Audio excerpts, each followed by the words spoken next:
Well, for further analysis, we're joined from Doha by the writer and political researcher, Mr. Tamer Hassan. So good evening to you, sir, and welcome to Qnews. And what do you have, or what do you think the mandate, size, and command set up that Egypt wants for a ceasefire monitoring mission? And do you think, from your point of view, what timeline should it be deployed? Of course, on behalf of the Minister of Foreign Affairs, Egypt was invited in Doha Forum to facilitate the second stage of ceasefire in Gaza Strip. From 2 months ago, and after the Trump's initiative and the summit that held in Sharm el-Sheikh under the aspects of President of Egypt, Abdel Fattah el-Sisi, we are agreed on some articles in according to the peace around the world. Egypt is seeking in this direction and in de-escalating and continuing and in prevent breaching that is continued for more than 2 months. Egypt was invited today in the opening of Doha Forum, and Minister Badr Abdel-Ati stresses on the opening the Rafah any passage and not using Rafah in one way for forced displacement, but open all the passages to deliver aids to Gaza Strip. From your point of view, now Cairo has been keeping Rafah crossing operating in both directions for the entry of aid and for travels, those injured or in critical cases. Now, how do you think it can prevent any forced displacement?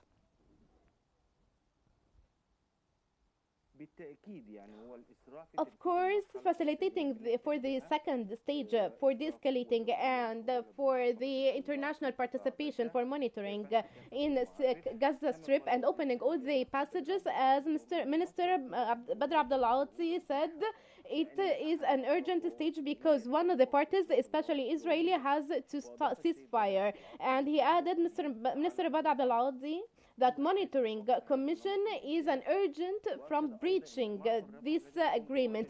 Rafah agreement is not for displacement enforcement outside the strip, but on the Israeli part, they have to open all the passages to deliver aids to the Gaza Strip. Of course, the Minister Badr Abdel-Ati said in today's opening is an Egyptian view for preserving Palestinian rights and to be an independent country, and also for supporting the Palestinian people for their suffering for almost 2 years in Gaza Strip. They have to open these passages not only in one way for regarding the Rafah passage for forced displacement, but from the Israeli part they have to open all the passages to deliver aids and medical aids in the coming period. Also to facilitate the second stage for the stability and security and not to breaching for more than 2 months. Right. With talks at a critical stage, particularly after the Israeli latest statements, what specific actions should mediators take this week to lock in timelines, verification tools or rules of engagement, and access for the next phase?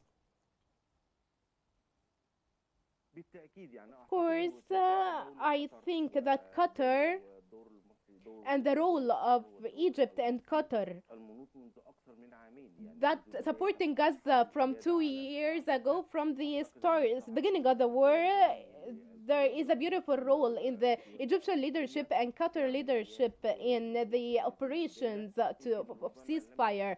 It hasn't accomplished totally, but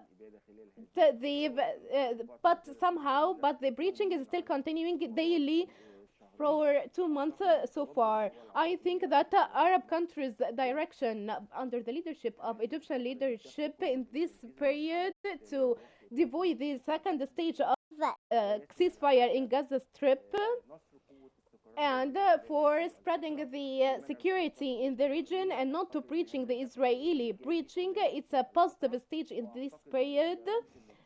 I think all the passages should be open, not only Rafah in one way, and to prevent any forced displacement. I think that Egyptian leadership and Qatar leadership and all the mediators are still on their side and their position. And what Minister Badr Abdel Ati said today, and I think what the Prince of Qatar said in the opening, that in this period, critical period, there has to be all the support and to open the passages to deliver aid and to prevent any forced displacement from Gaza Strip.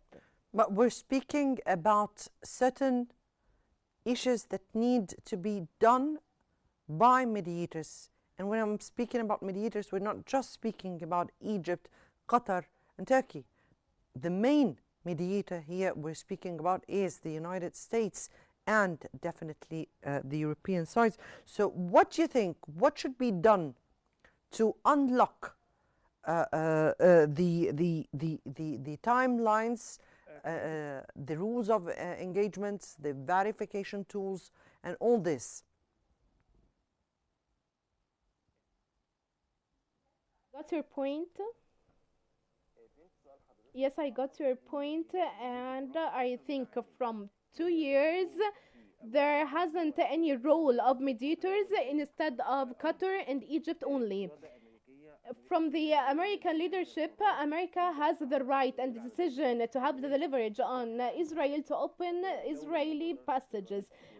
Despite the Trumps and the peace 2025 that were held in Sharm el-Sheikh, the massacre will be continued. The European role is not appear a role, doesn't appear a role. From 2 years, the displacement and the blockade and preventing delivery of aid is still stopped and doesn't appear at all. It's not about a party, but it's an international aspect. The decision is on the U.S. side.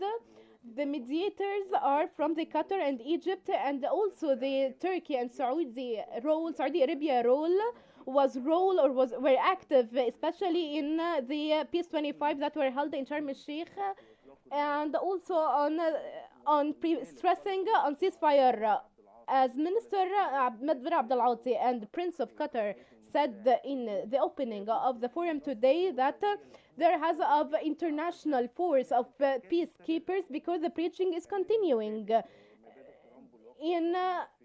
Especially after Trump said after 2 months the air strikes is continuing and the blockage is continuing and the passages are closed. Just the massacre stopped from the European side is a passive. We have to continue negotiations more with the Arab mediators and from the Islamic organization with Qatar and Pakistan. They have also an active role in spreading peacekeepers in Gaza Strip, and opening the passages will solve in the coming period. Right. Arab and Muslim foreign ministers have rejected a one-way Rafah opening or the latest Israeli statements. What joint leverage can they use to enforce that position on the ground?